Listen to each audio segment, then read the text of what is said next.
Hey Anne, this is Miley. Don't mind me. This is my lunch break, so I'm gonna be shoving burrito in my face while I'm giving this feedback. Sorry. Um, I listened to your talk on my way home while I was driving and getting my burrito. Um, so my first piece of feedback is that this seems really passionate for you. I love this quote. I love the idea behind it. Stop it, dog. Um, I really think it's important for people to hear, and I think you picked a really good one that is applicable to a lot of things.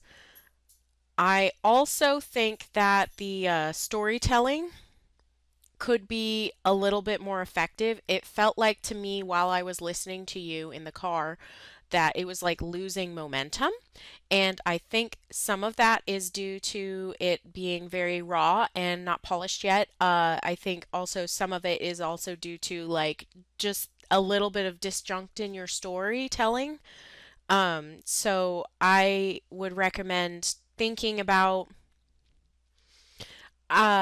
about like focusing more and bringing it back to that quote because when I was listening in the car, I heard you say the quote, people don't know what they want if they haven't seen it.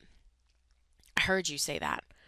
I had a hard time thinking about that as you're telling the story. So when you take your tidbits of story, relate it back to that so that that screams out that that was your pivotal moment because you stated it was, and it kind of lost that pizzazz of why it was your pivotal moment. Like I feel like your moments that you're bringing up later could be more pointed as to why not knowing what they want without seeing it, like the idea of I don't know what I don't know kind of a thing.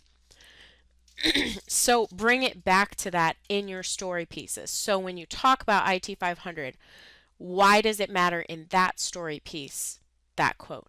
And then when you go back to talk about, I don't even know what the other project was. When you go back and talk about your other thing, bring it back to that quote. Talk about that quote. Make that the pivotal piece of your storytelling because it felt like you mentioned it, and I was like, yes, this is going to be so good. This is going to be a great story, especially after IT 500. I was like, this could tie into so many things, and then I felt like it lost the momentum. So, in what way, I think the questions that would help you kind of carve this out for you this weekend would be like, in what ways can you make it integral, like weave this quote into your story?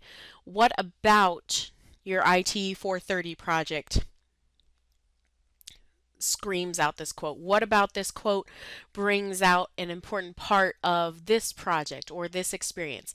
And then really try and limit it to like two experiences would be my third piece of advice because like the IT 500 project was when you were introduced to the quote, so yes, that is important.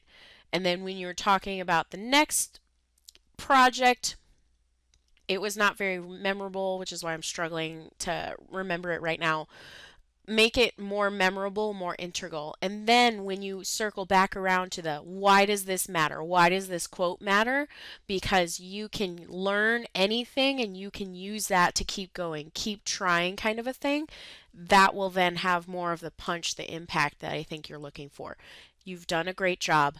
Um, I hope this feedback is helpful. Please feel free to group me or message me on Blackboard if this doesn't make any sense.